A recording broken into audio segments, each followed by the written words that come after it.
Good morning to you. Let me welcome you all to this. This is, I think, our first public event in this auditorium this year. So it's our inaugural event for 2018.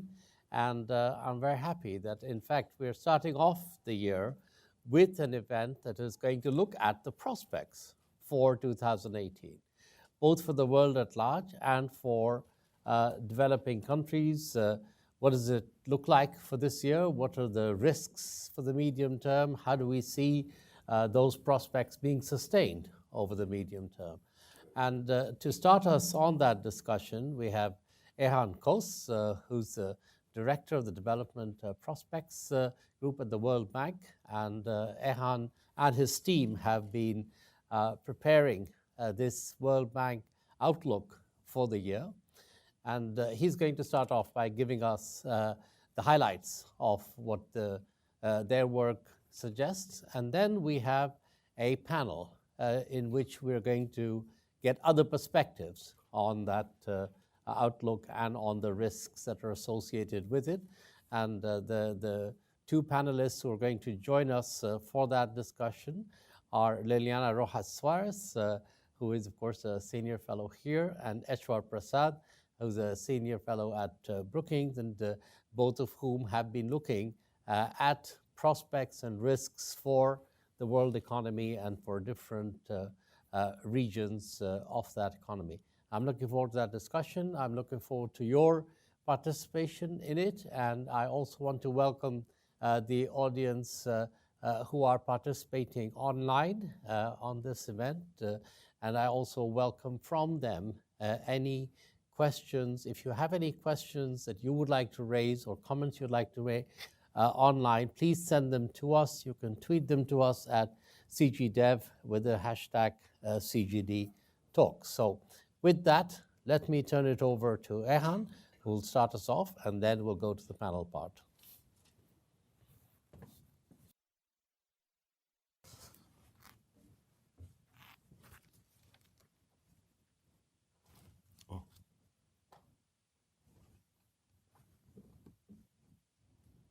Okay.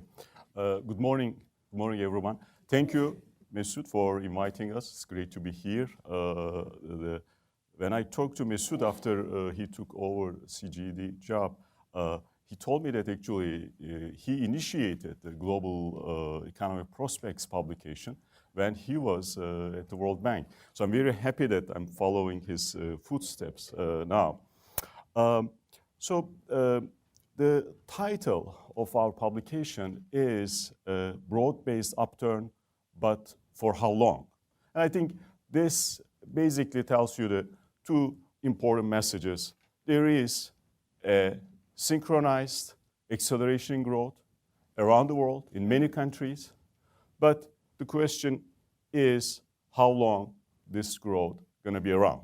So hopefully we will have some answers by the end of the panel. So Global Economic Prospects Report, we release 2 times a year, in early January and early June. In each Global Economic Prospects, we have a Global Outlook chapter. We have a chapter on regions covering the 6 emerging developing economy regions the World Bank works on. And then we have chapters on topical policy issues. In this Global Economic Prospects Report, our anchor chapter is about potential growth and what will look like in the coming decade.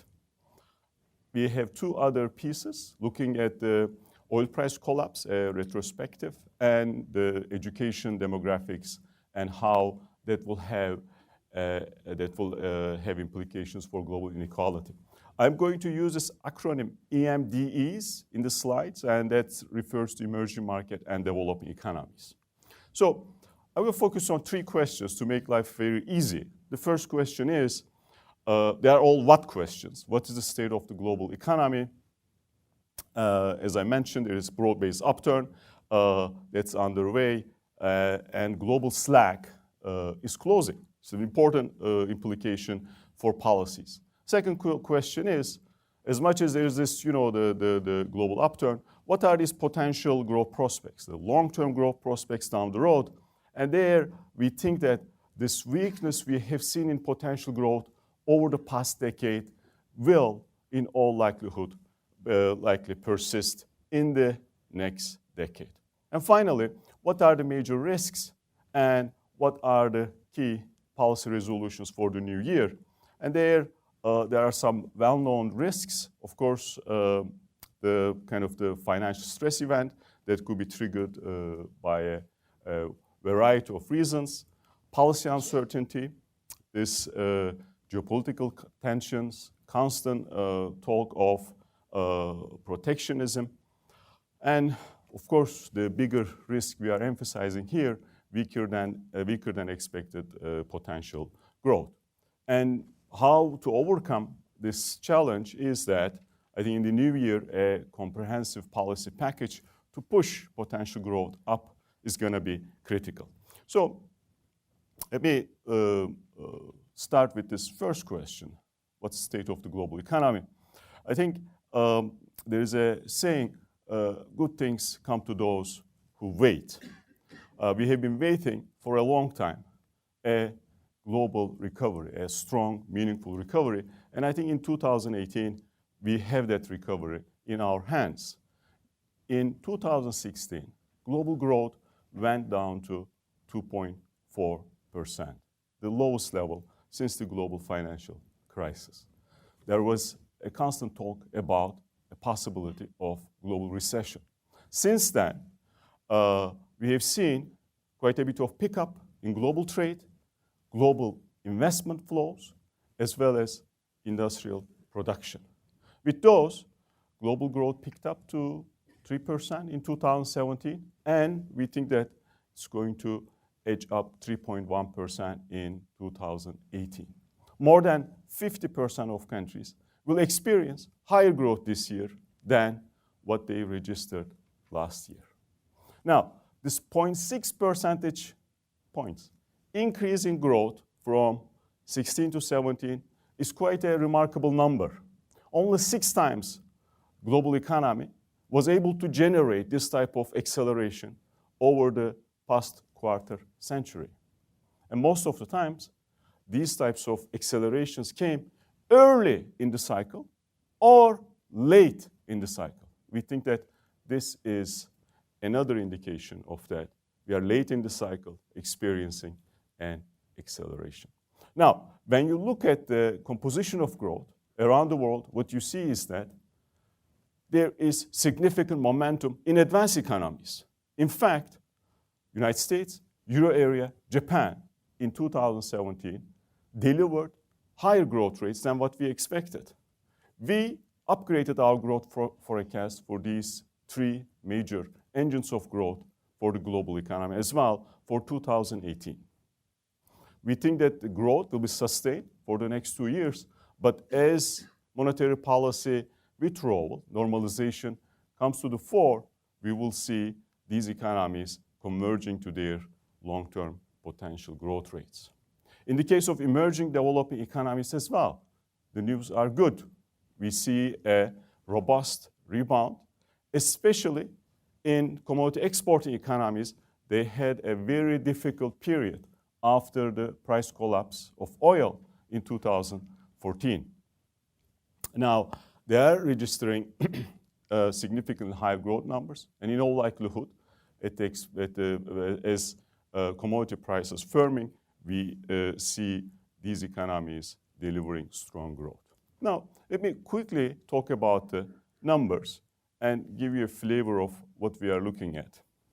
For the world economy, as I mentioned, growth is going to be around 3% this year and the next year. These numbers are higher than what we expected. In advanced economies as well, as I mentioned, we upgraded our growth forecast. There is a significant pickup in investment, given that investment demand has been depressed for an extended period of time in these economies. And as you can see here, we upgraded our growth forecast relative to June 2017. In the case of emerging developing economies, growth is going to accelerate as well, mostly because of the pickup in growth in commodity exporting economies. Commodity importers have shown remarkable resiliency after the financial crisis, and they are going to continue delivering strong growth rates. When you look at the regions, you see that the pace of acceleration differs. In the case of East Asia Pacific, there is a gradual slowdown. This slowdown will continue as China continues its gradual slowdown, but the rest of the region delivering strong growth rates. In Europe and Central Asia, growth was much higher last year than what we expected. This year, we expect the growth to moderate, but still at a high rate. Let me talk one region, Sub-Saharan Africa. As you can see here, we expect Sub-Saharan African growth to pick up this year, even though we reduced our growth estimate for 2017 and get to the point around 3.2%. The big regions, the big countries in the region still, of course, heavily relying on commodity exports, and the regional growth rate is heavily influenced by the performance of these economies. Africa has to produce much higher growth rates to basically get close to the income levels of advanced economies, and the growth rate at the moment is not enough. So the big picture for the global economy, for growth in the short term is good. This was something we were hoping for a while, and we are finally seeing it. But let me turn to the long-term growth prospects. And what do we see there? Potential growth is the single most important metric when we think about economy's ability to deliver sustained growth over an extended period of time. In a nutshell, potential growth refers to a country's growth rate when it utilizes its factors of production, capital, labor, at its maximum, along with its technology. In the latest report, we look at the potential growth dynamics over the past 25 years and what will happen over the next 10 years in a number of countries around the world. So what do we see? The first observation is that, and that's not a surprising observation, potential growth has been declining over the past decade. For the world economy, potential growth prior to the crisis was around 3.5%. Over the past 5 years, that number declined 2.5%. A part of this, of course, related to crisis legacies. Whenever you have a deep crisis, that has implications for the accumulation of factors of production and, of course, productivity. And that productivity slowdown has been a constant discussion, especially in the context of advanced economies. So the slowdown you see in advanced economies as well, but Global Economic Prospect report focuses on emerging market and developing economies, and there the news are also not that impressive. Growth prior to the crisis, potential growth, close to 6%. After the crisis, over the past 5 years, went down to 4.8%, and we think that during the next decade, it will slow down to 4.3%. So another 0.5 percentage points decline. Now, the question is that, is this concentrated on certain countries, or is this a broad-based problem? There, the numbers are very clear. Since the crisis, what we have seen is that a broad-based slowdown in potential growth, and in all likelihood, that slowdown in potential growth, being highly synchronized, will continue. We will see in many emerging market developing economies and the majority of advanced economies a slowdown in potential growth. In fact, we expect close to 90% of advanced economies will experience slower potential growth during the next decade than their long-term average. In the context of emerging market developing economies, of course, China plays an important role, and it is trying to slow down deliberately. But above and beyond China, we expect more than 50% of emerging market developing economies will experience lower potential growth over the next decade relative to their long-term performance. Now, why will this scenario happen?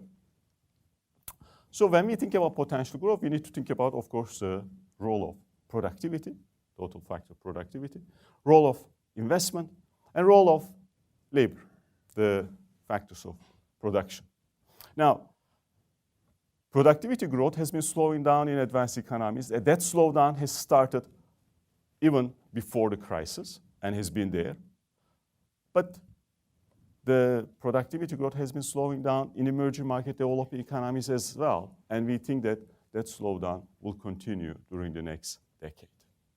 In the case of investment growth, there has been a serious slowdown in investment, especially after 2011 in emerging market developing economies. We think that bottomed out actually in 2016, but the type of investment growth we saw prior to the crisis, even in the aftermath of the crisis, we think that will not be there in the coming decade. And of course, a significant challenge for advanced economies, these demographic changes and the decline in working age population is going to take a significant part, the bite from potential growth in these economies. But what you see is that working age population stabilizing in emerging market developing economies as well, and population growth slowing, and that adversely affecting these economies' potential growth over the next decade. Now, the question then, is this again a broad-based problem? And we claim that it is a problem. More than 50% of economies will experience lower productivity growth during the next decade. And when we think about the investment growth will be slower, around 75-80% of economies in emerging market developing world. And when you look at global GDP, actually, 16% of countries will produce a majority of global output. The 16% of countries, they see actually their working age population increasing, will produce only a small fraction of global output in the next decade. So these demographic forces will increasingly play a pronounced role in driving potential growth. Let me turn to the third question. What are the major risks and what are the policy implications? Now, there is an important upside risk here, and that upside risk is large economies delivering even a stronger growth rate given the pickup in investment and the pent-up demand for consumption and investment goods. And of course, that's going to depend on how the monetary policy normalization progresses. But that upside risk is a risk we take very seriously. And that's exactly what happened last year. We upgraded our forecast significantly. There are a number of downside risks. We think that risk profile is more balanced today relative to the beginning of last year, but still tilted to the downside. What are those risks? Number one risk is, of course, the financial stress that could be driven by faster than expected monetary policy normalization, or it could be driven by sudden repricing of risk. Policy uncertainty since the beginning of 2017 has declined, but still higher than what we think is long-term averages. Geopolitical tensions have been subsiding, but still there are pockets of geopolitical tensions around the world. Of course, the protectionism is hovering around the over global recovery. I already discussed this weaker potential growth.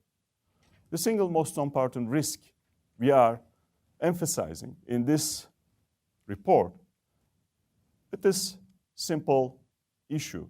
History repeating itself during the next decade.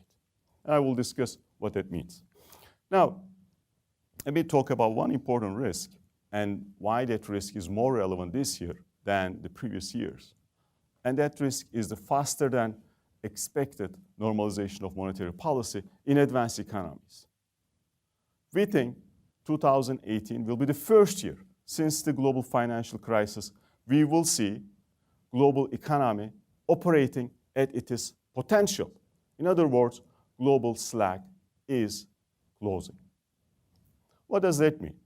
That means the type of pressures you expect on domestic inflation from the rest of the world might become more intensified as global slack disappears. That might force policymakers to accelerate their pace of normalization. And I think over the past 2 weeks, the types of news we have heard from 3 major central banks indicated there is a trend towards that direction. Of course, this term premia, the type of risk financial markets are willing to take, has been very low, and a sudden increase in term premia will create a financial stress event and will translate into a much higher borrowing cost for emerging market and developing economies. There's another important issue we are paying close attention. This elevated valuation of asset prices. You see on the right graph here, when you look at the price-earning ratio's highest level, the types of levels we have seen prior to the Great Depression and prior to Great Recession. And you also see that long-term interest rates at their lowest levels. That means the bonds prices are very high. And this graph starts from 1920, so it's like over a century. The types of valuations we see now are at highest levels. So the big issue for emerging market developing economies, especially those, they have significant amount of dollar-denominated debt with short maturity, how they will respond if there is a sudden increase in borrowing costs that could be triggered by financial markets repricing the risk and changing their valuations of asset prices, or they change their views with respect to pace of monetary policy tightening. Now, I mentioned the big risk, and that big risk history repeating itself. Now, when you look at the history of the global economy, at least in the kind of the modern era, since 1970, there has been a crisis, a major crisis, in every decade, and that crisis associated with a global recession. In the mid-1970s, the global recession was triggered by a spike in oil prices. In the early 1980s, global recession was triggered by rapid increase in interest rates by major central banks, and of course, that crisis in Latin America and in many emerging market economies. In the early 90s, 1991 global recession was triggered by severe problems in credit markets in the United States, exchange rate issues in Europe, banking challenges in Scandinavian countries. And 2009, I think that's not a long time ago, we know the reason. Now, we have 10 years after the beginning of global financial crisis. It's behind us. The big question is that what will happen if we have another episode during the next 10 years, especially we think after 2020. The big problem with these types of financial crises, when they take place, of course, they translate into short-term disruptions, but more importantly, they hit potential growth prospects significantly. And that's exactly what happened after 2009. This hysteresis associated with 2009 episode has been a significant factor pulling down potential growth since global financial crisis. Now, we undertook some exercises. I'm going to talk about very briefly about these exercises.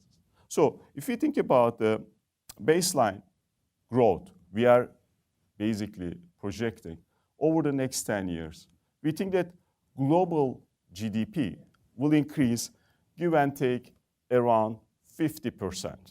Global output will increase around 50% if basically our projections correct.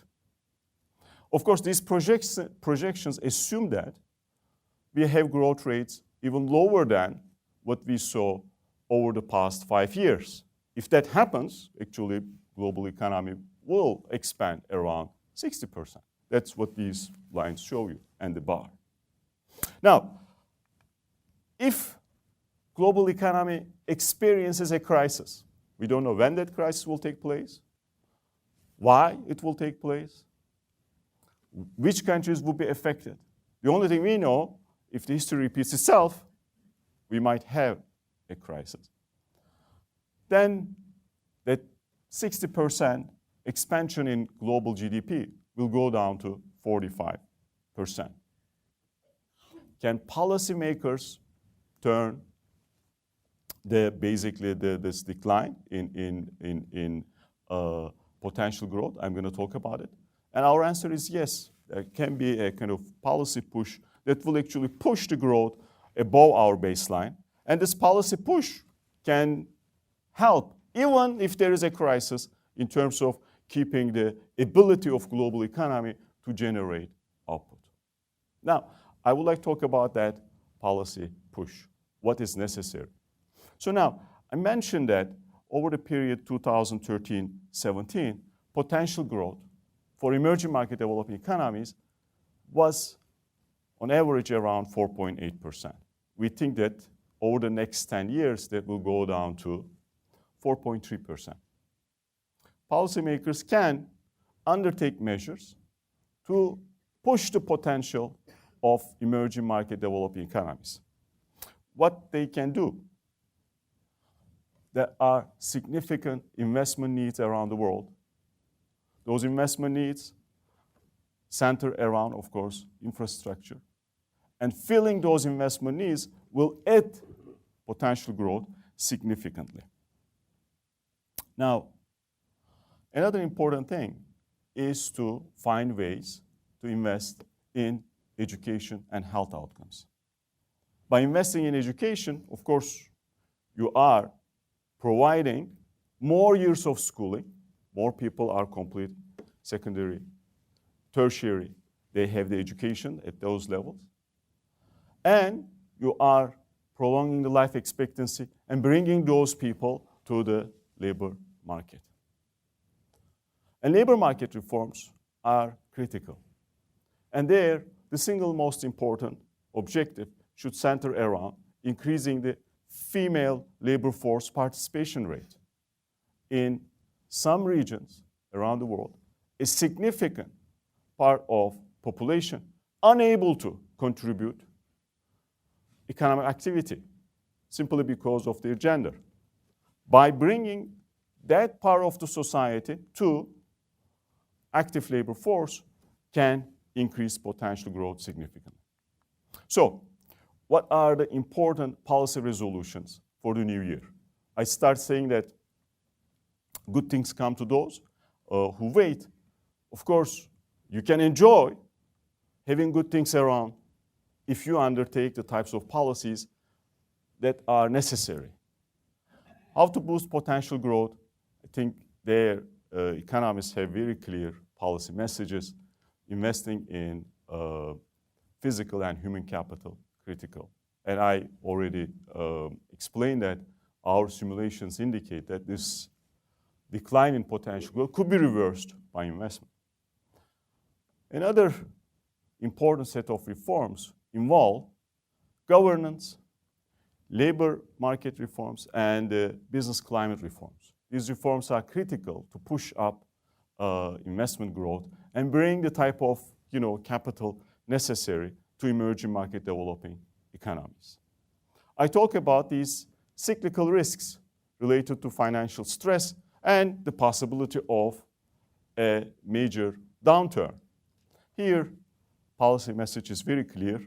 It's going to be critical to reinforce the macro policy frameworks and those buffers that are necessary to use in the case of fiscal policy when there is a sudden increase in borrowing costs. Given the stress, the financial market stress is quite critical in an environment of richly valued asset prices, employing macroprudential tools, making sure those tools are under disposal of policymakers, also critical. And of course, we are going through interesting times when it comes to global challenges. There are multiple global challenges ahead of us, and it's going to be important for global community to find a way to facilitating policy coordination and, of course, strengthening multilateral frameworks. So let me conclude. I asked 3 questions today. The first one, what's the state of the global economy? In the short term, we think news are very good. There is a synchronized upturn. We think that this upturn will be with us for the foreseeable future. Second question, what are these long-term growth prospects when we think about, beyond the next 3 years? The type of weakness we observe in potential growth over the past decade will continue unless countered by comprehensive policy reforms. Number 3, what are the risks and policy responses for the new year? I think those risks are very clear, and those risks we think that are still tilted to the downside. And of course, the new year will come some resolutions. We think that for policymakers, this year should be the year of responsible, forward-looking policies, given the likely slowdown in potential growth in the coming decade. But let me stop there. Thank you.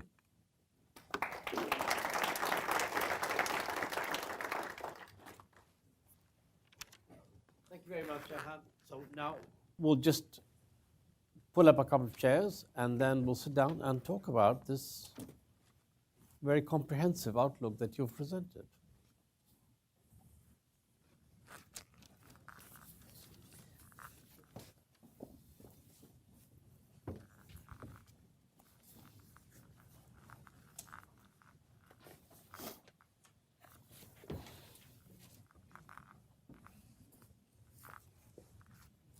There we go.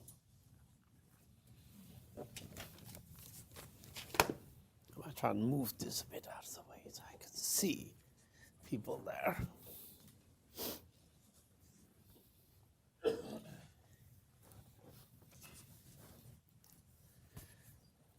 Okay, well, so that was really kind of nice, broad overview, short-term, long-term risks, what needs to be done to fix the problem. And I thought it would be good to start off just getting some initial reactions from our 2 panelists. And I'm very glad to see in the audience a number of people who have actually got an even deeper history of association with the global economic prospects. Uri Dadush, sitting over there, was actually the person who led a lot of these, and Bill Martin sitting next to him. So let me start off with Liliana first, and then I'll go to Eshwa, and then we'll open it up. Thank you, Masood, and thank you very much for such a great presentation. It's certainly a very interesting and comprehensive report. The issue I would like to discuss is, based on the report, apparently you're saying that potential growth, long-term growth in emerging market economies and developing countries will not continue, or actually will decline, unless there are important reforms that need to take place, including infrastructure, for example. But at the same time, the report states that fiscal space is very limited. So under those circumstances, countries, at the same time also in that framework, the interest rates, international interest rates, are extremely low. So what is the country going to do? Well, it's not surprising to see that they are all getting extremely high levels of debt, international debt, right? No fiscal space, needs for reform, you need to grow, need to finance infrastructure, let's go and borrow. And borrowing they are, because last year, the emerging market issues of debt reached $870 billion, and that compares to only $350 billion in 2015. But it's not only that, it's that practically anybody can go to the market these days, to international capital markets, and issue a bond. I mean, two cases that kind of are strange in normal times is that one of Ivory Coast, for example, that had no problem in issuing a debt in the middle of a military unrest. Or Iraq just issued a bond which had a subscriber that basically the demand for it was 6 times the supply. So it's like, okay, anybody can go to the market and have very a lot of access with very low risks or very low yields. So it looks as if risk in the world had disappeared according to the markets. You look at the indicator of risk, and risk is not there. I mean, it's just not there, which of course cannot be possible. And what I think is happening is that market is not, to answering your question, is actually underpricing a number of risks. It's not that it has disappeared, but that those risks are being underpriced. And I think that the emphasis on China growing, but not taking as much into account is still lingering problems with financial difficulties. It's not given sufficient attention. For example, it's true that the authorities are trying to solve some of the excessive credit by the municipalities. But at the same time, now the problems have moved to the land market, whose prices are skyrocketing as we speak right now. Or what about the policies in the United States? We are moving now to a combination of tight monetary policy and expansionary fiscal policy. In most circumstances, that calls for increasing interest rates as well as for an appreciation of the US dollar. Well, isn't that going to create problems for the emerging market debt that is happening right now? So finally, going back to what I just started saying, is that if the report calls for lower growth in the coming years because of lower potential growth, how is that debt going to be repaid? I mean, it's like you're saying, okay, the growth is good these days, everything is good these days, but it's going not to be so good in the future. But isn't the market taking into account that this long-term growth is not going to be happening? One could say, yes, but there are going to be reforms in the middle. Really? Why? Because what I see in emerging markets is right now an increase in populism, also as in the advanced economies, kind of following after the lines of advanced economies. What I see is less of support of democracy, for democracy, as the recent poll says, at least both in Latin America as in Africa. Are in all these things going to be against the implementation of reforms? So I am concerned that one of your major lines with the history report itself is actually going to be validated. And that it's very interesting to see that emerging markets might be once again letting go aside the great international environment they're facing right now. Commodity prices are increasing, interest rate is still very low, but do you see reforms going on in emerging markets? No. If that is not happening now, I don't see them coming in the near future. I only see more debt, more problems. And my final question goes back to the World Bank and actually the IMF too. So if that is the case in the world, what are the multilateral organizations going to do? What are the instruments to be ready for that type of a scenario. It's not only whether the countries are ready. Are the multilaterals ready? Let me stop there. Thank you very much, Liliana. So I think you've raised 2 or 3 important questions which we will come back to. But before we do that, let me just get Eshwa's perspective in. Good morning. There are many IMF alumni in the audience and on this panel. Anytime things are going particularly well in a country, we used to have a stock phrase we would use. Now is not the time for complacency. I remember one of my team members saying, God, I just wish once we could write now is the time for complacency. Sadly, Ayhan tells us that although 2017 was a very good year, relatively speaking, and 2018 is shaping up to be a pretty good year as well, there are lots of clouds on the horizon. So this is a very rich and substantive and in some ways nuanced report that I think asks the right questions and has compelling answers. Is this as good as it gets? Perhaps, unless a lot is done to improve the underlying frameworks of policy. Could things go wrong? We got a long list, which Liliana has added to, about things that could go wrong. Is there going to be the ability of economies to respond if things go wrong?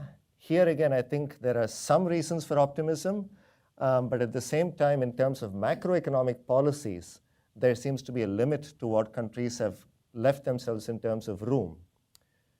But as one thinks about where we stand with the global economy, I'd like to add a couple of textured points to what Ayhan's rich analysis already covered to try to understand what the sentiments might be in market that are driving some interesting divergences.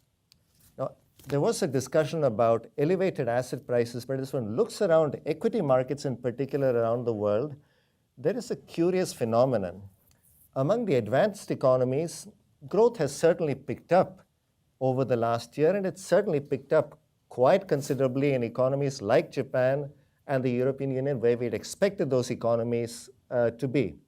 The US is certainly pottering along, not quite at Trumpian growth rates, but at pretty decent growth rates. The emerging market economies do seem to have stabilized. There are some countries like Russia, to some extent Turkey, but also Brazil that had a very rough time in 2016, but which bounced back to positive growth in 2017.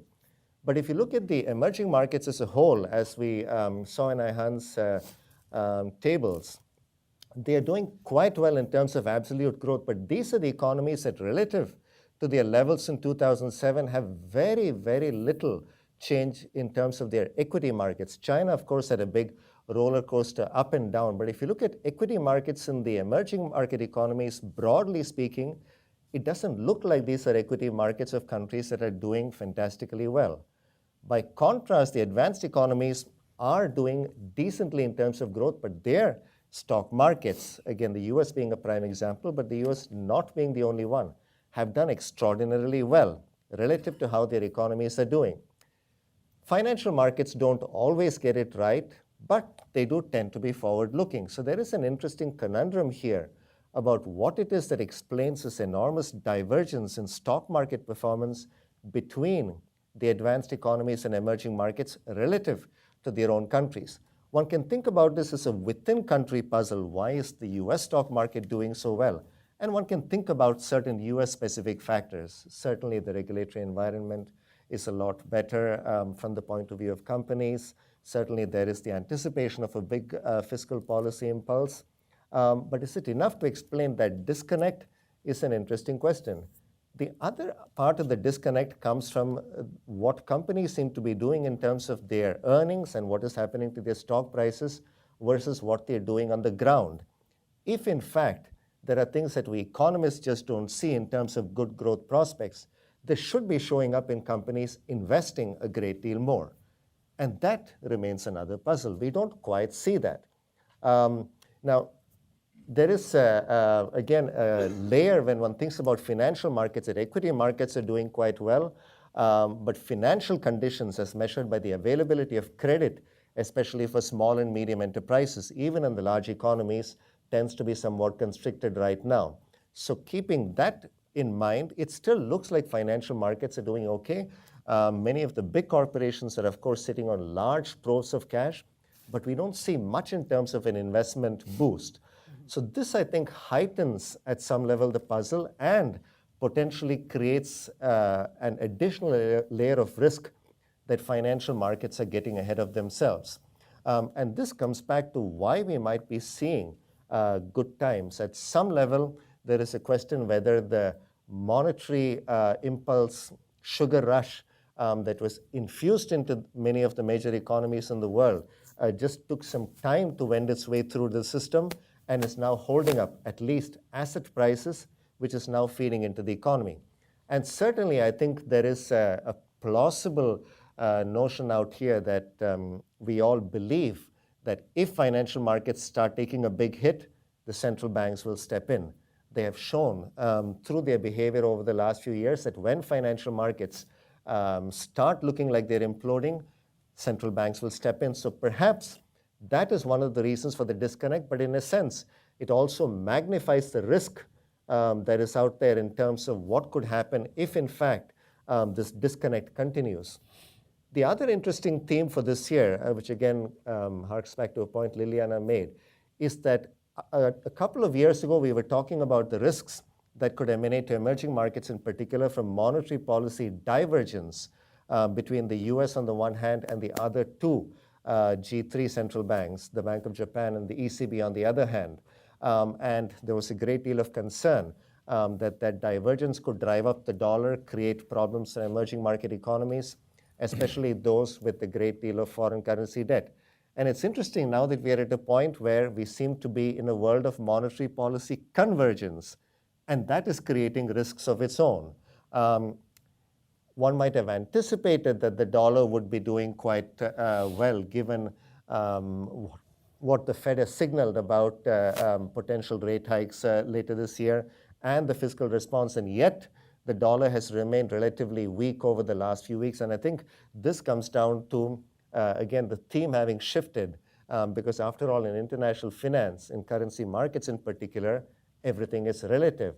And relatively speaking, the fact that the other advanced economies are sort of catching up in terms of growth to the US and catching up in terms of monetary policy normalization, I think creates an interesting additional set of risks. So I think we are at a fragile time in the world economy. Again, we economists are prone to worry, and nobody ever made their reputations by saying that things are going to go great. It always makes a lot more sense to say things are going to come apart.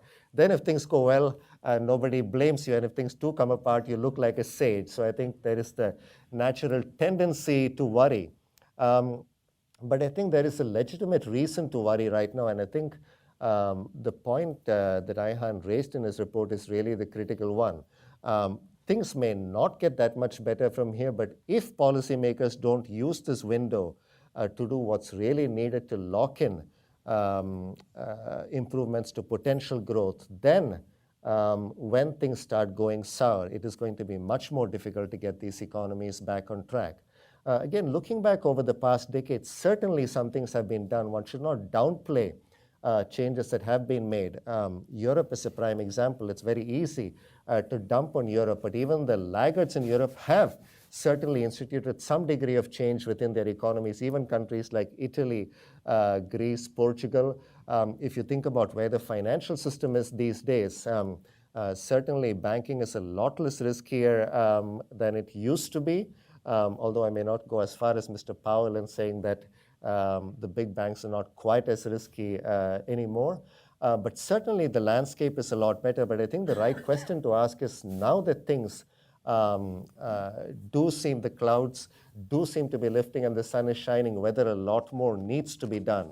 And if that isn't done, I think both in terms of the long-term growth prospects and in terms of what could happen if these risks do come to pass, there is much to be concerned about. Thank you very much, Ashwar. So I think there are two broad kinds of questions that both Liliana and Ashwar raised. One is kind of amplifying on the nature of risks, and particularly the sort of interplay between financial markets and real economy, whether they're underpricing risk, whether in fact, if you look at some of the data underpinning investment, corporate investment, the risks are not being reflected in market valuations. And then when interest rates go up, all this is going to have a big impact on the real economy. So it's kind of that set of issues we might get your reaction to. To what extent do you think that in your projections you're factoring that in, and talk a bit about that. And the second point which Liliana raised, which I think is worth also dwelling a little on, is how likely is it that the politics in which the world is going to undertake these policies will lend itself to implement the kinds of reforms that we're talking about? So, we're talking about all the things that need to be done, but if you look around, I think you mentioned the other day to me, Indiana, that you have 18 elections coming up. It's between this year and the next. Over the next 2 years in Latin America. There's a large number in coming up in sub-Saharan Africa. And how confident are we that actually these political circumstances in which we are going to be living will enable the kinds of difficult reform decisions to be made? And if not, how much should that actually be factored into your baseline? So in some ways, is the crisis scenario really the baseline in some ways from which we look forward? So maybe just say a little bit about those two areas. And then what I'd like to do is open it up, because there are many people in the audience who I'm sure have views and questions on it. Yeah. Thank you. It's very interesting, that you don't want to be a pessimist, but there are a lot of pessimists around. I think it's easy to be pessimistic about the future. Now, it's very important to recognize the success, actually, of the global economy over the past 2 years, 2016 and 2017, and how things turn around. And when we think about just simply growth numbers, since the crisis up until 2017, every year we basically missed the growth forecast, not just the World Bank, every other institution. We were thinking that, growth is going to be higher at the end of the year. We just basically downgrade the numbers, and it did not materialize. Now, this year, we just basically are saying that, look, we were pessimistic, growth numbers better than what we expected. And actually, relative to 6 months ago, we think 2018 is going to be much better than what we were thinking. So all in all, I think this is a good story, and a story to, I think, celebrate. Now, and our baseline does not include a crisis. Actually, our baseline projects a very healthy growth for the global economy. And that growth is higher than the potential of the global economy could deliver. This 3% growth is a very good number for the world economy. And advanced economies are delivering higher than their potential growth rates. And emerging markets are pretty much on the potential. So in terms of growth, it's difficult to complain. Now, when we think about the composition of growth as well, especially in advanced economies, there's a clear pickup in investment. Very vigorous investment recovery in Europe. That's why we have this upside risk. There is a possibility these economies would do even better than actually what we expect. Europe and the US as well. Japan has already done quite a remarkable, delivering growth rates, around 1.7%. We are expecting this year 1.3%, much higher than its potential. Now, the issue we are raising is the following. If you are below potential, if you have excess capacity, and you are growing faster than your potential growth rate, that's not a problem, because you are, in a sense, getting close to your potential. You are eliminating the slack. What we are recognizing this year, the first time, the global economy is not going to have the type of excess capacity it used to have since the global financial crisis. And in that environment, having growth rate much faster than potential growth rate could generate type of excesses and pressures on especially price dynamics. The types of things we didn't see since the crisis, we might start seeing, or monetary policymakers might consider there are pressures, upward pressures on prices, and they might want to accelerate their pace of tightening. And what they would do is going to be critical. We think that they are going to be very careful. The normalization is going to take place in a very gradual fashion. Ishwar's point is critical. Actually, we thought that if the normalization takes place in a not a synchronized fashion, that will be better for the global economy. Now, of course, there is a possibility it will take place in a synchronized fashion. The central banks will start withdrawing. US has already started the accommodation at the same time. And that will, of course, create pressure on borrowing costs. Now, this fiscal space issue Liliana mentioned is critical. There is a serious challenge in the context of emerging market developing economies with respect to fiscal space. That dynamics deteriorated significantly since the global financial crisis. Deficits picked up, even though they are stabilizing. We think that 2017 and 18, but they are still quite large. In a number of African economies, we might have formidable challenges primarily because of rapid accumulation of debt and the serious loss of fiscal space.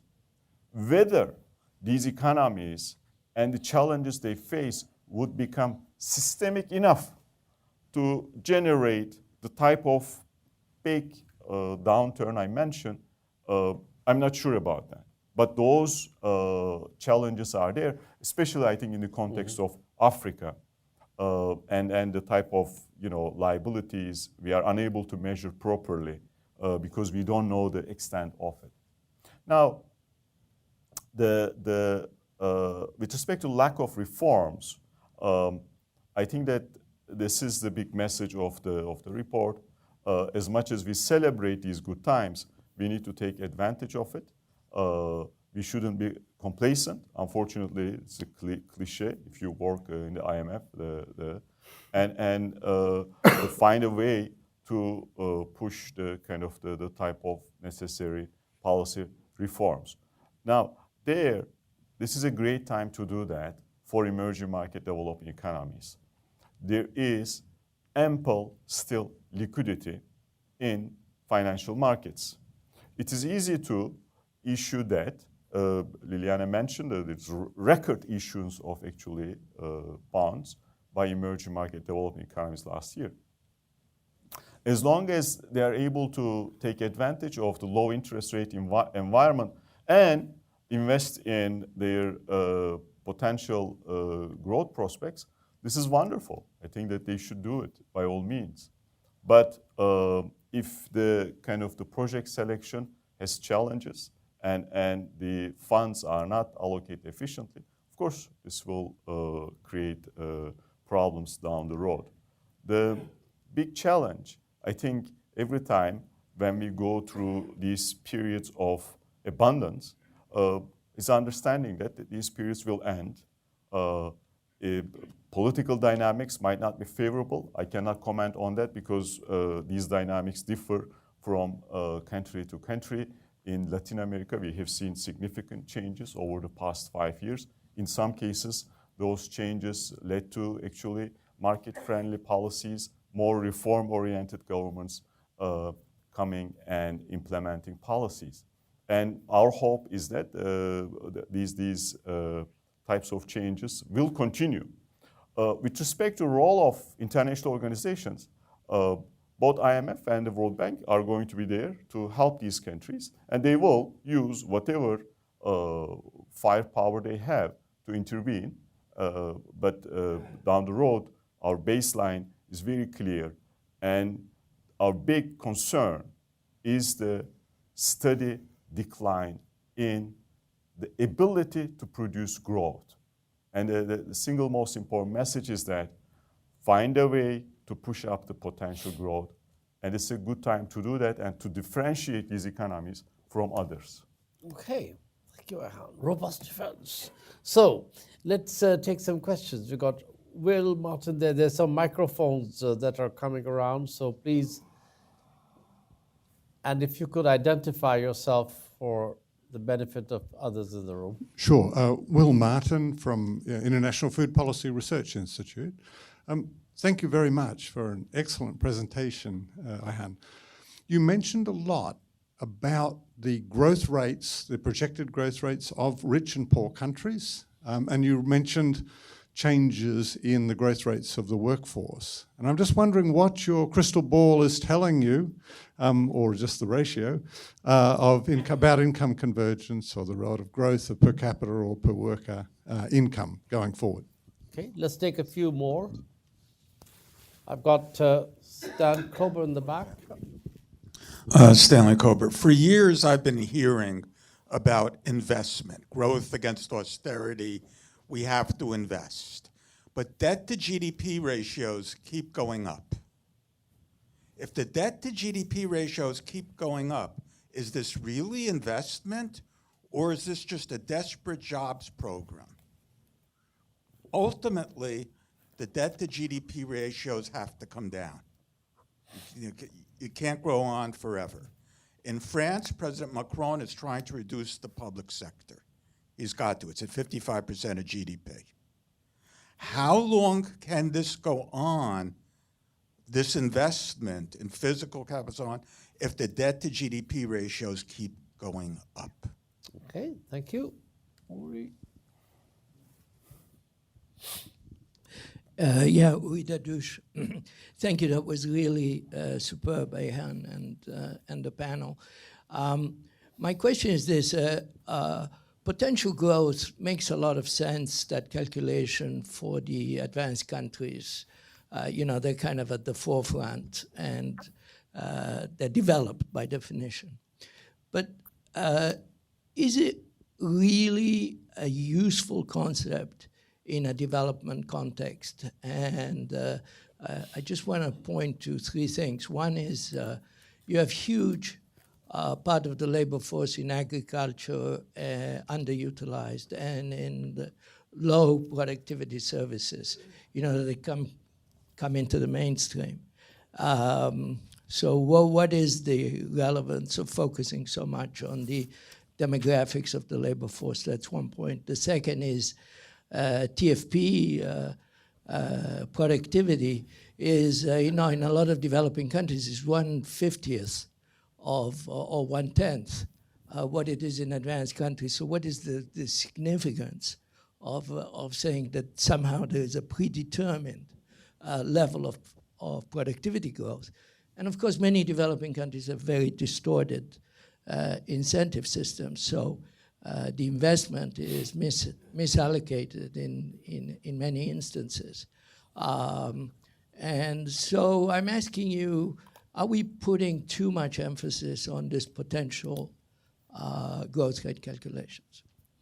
Okay, so maybe those are three big questions. One is around what do we actually see in terms of the picture on convergence on per capita income. I think Stan Kober's point about do we actually see this as sustainable in terms of the continued investment unless it generates an increase in the denominator? Basically what you're seeing is the debt part is rising, and is it just a lag or is it not very good investment? I think that's the question. And then, should we really be worrying about whatever potential growth estimates and the numbers we have for developing countries for all the reasons that Uri outlined? And I'd like to get comments from you, certainly, Ayhan, but also from Esra and Liliana, so if they would like to add to it. So would you like to start off? Yeah. Let me quickly talk about this income convergence issue, which is a very important issue since we are at the CGD. The convergence dynamics have evolved in surprising ways. over the past quarter century. Now, when you look at, for example, I mean, the convergence, simply I'm thinking about the growth differential, per capita growth differential between emerging developing economies and advanced economies. And that will be the kind of the single driver of the convergence of emerging developing economy income to advanced economy income level. So that income differential reached a kind of all-time high in 2009. The emerging developing economies did very well, advanced economies collapsed. But then the income differential, the growth differential start declining. We really worried about this issue, and we produced actually a number of studies. The slowdown in emerging market developing economies in over this period of 2011 to 2016, a very serious slowdown in investment. And you come to 2015, from the 2009, that differential, growth differential, reached a kind of the low point, post-crisis low. Since then, it has been again picking up, but still, as much as the emerging market developing economies growing faster, advanced economies start growing faster too. So when we think about the growth rates we observed prior to the crisis, the 2003-2008 period, of course, that period was extraordinary in many ways. It's going to take much longer time to close the income gap between emerging developing economies and advanced economies. For the next 3 years as well, we think that emerging market developing economy growth is going to accelerate, but we will have robust growth in advanced economies as well. So the convergence remains a very serious challenge, just because of the relative dynamics are not as favorable as they used to be. Now when you focus on certain regions, these challenges are becoming even much larger. Take Sub-Saharan Africa, take Latin America. These regions are having difficult time in delivering meaningful per capita growth rates. Mm-hmm. In fact, in 2014 to 16, they couldn't deliver growth rates, per capita growth rates, larger than 1%. Mm-hmm. So convergence issue is a very serious issue. Is something, one reason we really want to focus on long-term growth prospects. Let me talk briefly about Yuri's question, very important, because debt to GDP, Ishwar might comment on.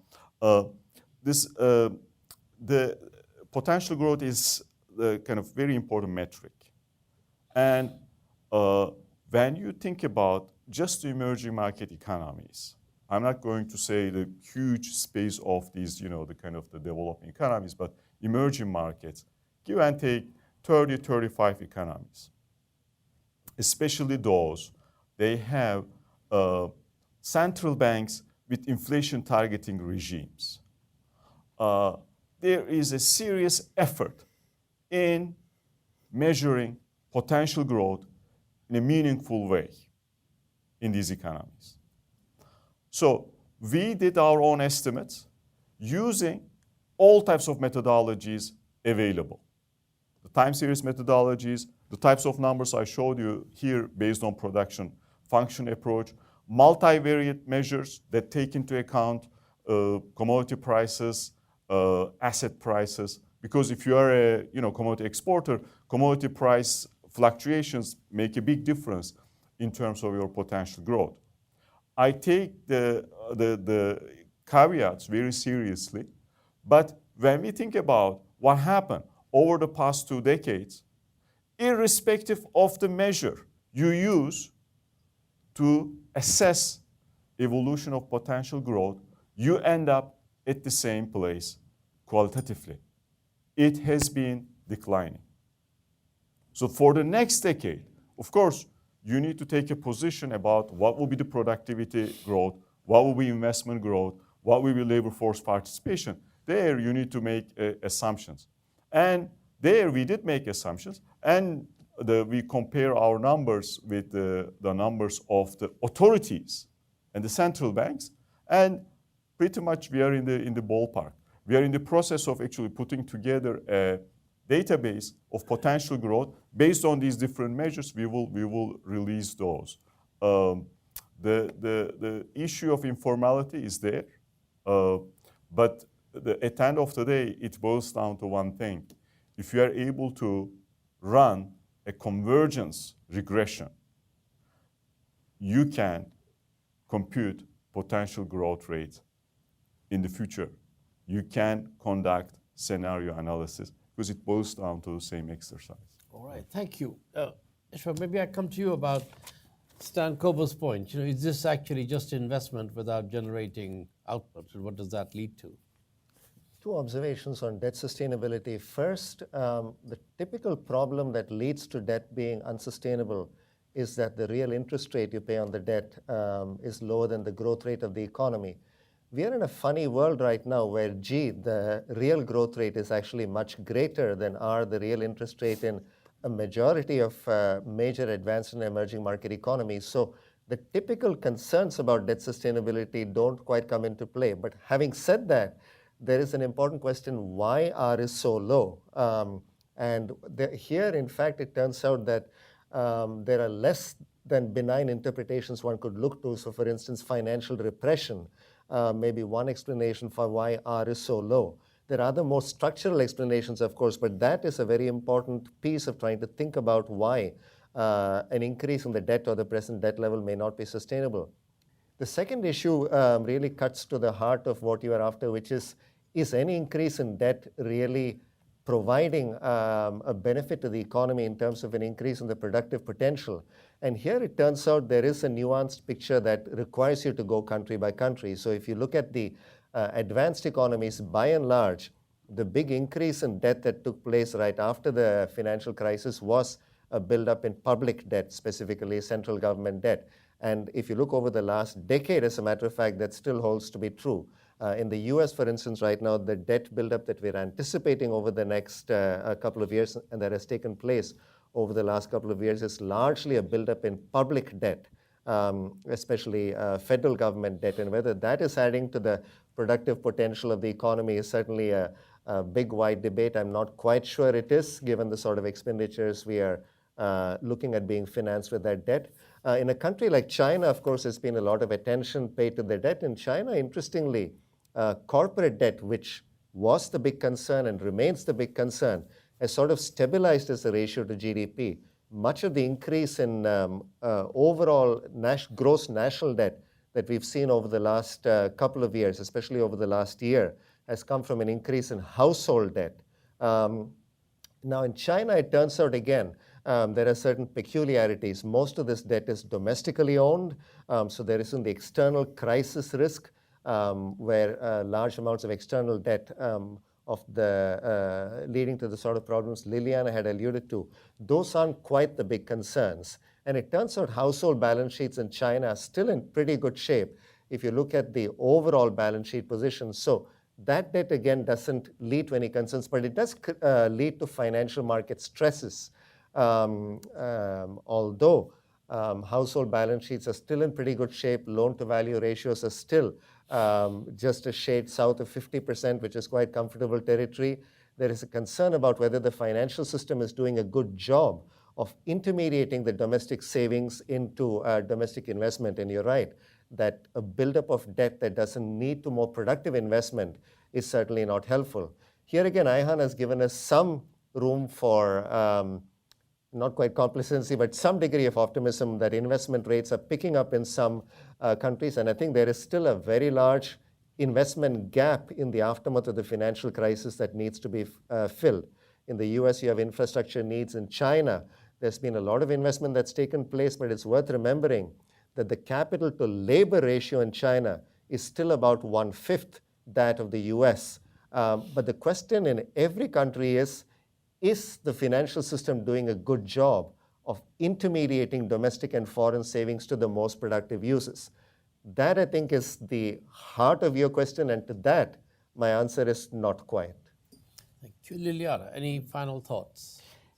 Yes, on the issue of convergence, not only your numbers are right, but with your projections of growth for emerging market economies, if they were going to grow at 4%, they will never converge. Never. I mean, well, never is too long, but in 70 years, there will not be convergence. That's an exercise that we have carried through. So certainly, that calls for rate of growth that are much higher than what we are reinforcing your point for potential growth. The second point is that, yes, we see a better situation in terms of economic activity in 2017 and in 2018. But one needs to remember that it comes from years, at least in emerging markets, where economic growth was really bad. So this is just a recovery, right? But put that in the context of what was happening 2 years ago when everybody was talking about the resurgence of the middle class.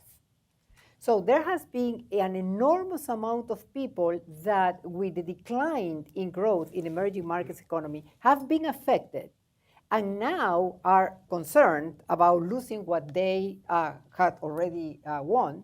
And they themselves are asking now not for growth-enhancing reforms, but just for growth, for employment, whatever gives me a job and puts me back into the levels of keeping my status as a middle-class person. So in that context, which is what emerging markets are right now, why are governments, especially in a huge cycle of elections, going to be implementing reforms that are long-term growth enhancing? I don't see it. I actually see a problem of debt materializing and kind of a migration of debt problems that move from advanced economies and now to emerging markets. All right, so despite our best efforts, or Ayhan's best efforts to try and keep emphasizing, the fact that there is a short-term, at least, positive story there that we shouldn't lose sight of, I think our panel has brought us back to the longer-term risks, and particularly the seeds of those longer-term risks are actually being planted even now during a time when we have the opportunity to do better. We're running out of time, but if there's one final comment from there, and then we'll stop. Yes, thank you. My name is Julie Lohi. I'm an economist at the World Bank, and thank you, Ayhan, for a great presentation. So I want to pick up on all this discussion. I think it's very interesting. And as Ayhan presented, we have seen growth across the countries, but what is really the question is the drivers of growth. And we have seen that the growth has been really in most of the countries, especially for developing countries, mostly capital intensive, and that is where the problem comes from. So as capital intensive, the growth has been just there but not impacting the people. So the growth is not really inclusive. So over time, what you see is that growth is not rooted in a strong human capital, something that is really like a good education and skills. So the growth is not really leading to a good total factor productivity. So that is where the risk is. Like over time, are we expecting the growth to sustain? The growth is not sustainable. So if there is any reform that is needed right now, is to invest in a strong human capital that is going to sustain that growth over the time. Otherwise, we will not see that growth over the time. So it comes back to the question about we have growth without output, or we have investment without output, but we see rather a growth without real impact on poverty, and seeing that over a long term. Thank you. Thank you very much, Judy. I think that's a very important point that you have emphasized on the importance of investing now in human capital to be able to generate the kinds of output growth that we want to see. And that's a very good point at which to bring this session to an end. And so let me take this opportunity to thank all the panelists and Ayhan for doing the presentation. And thank you all for coming. So please join me in thanking the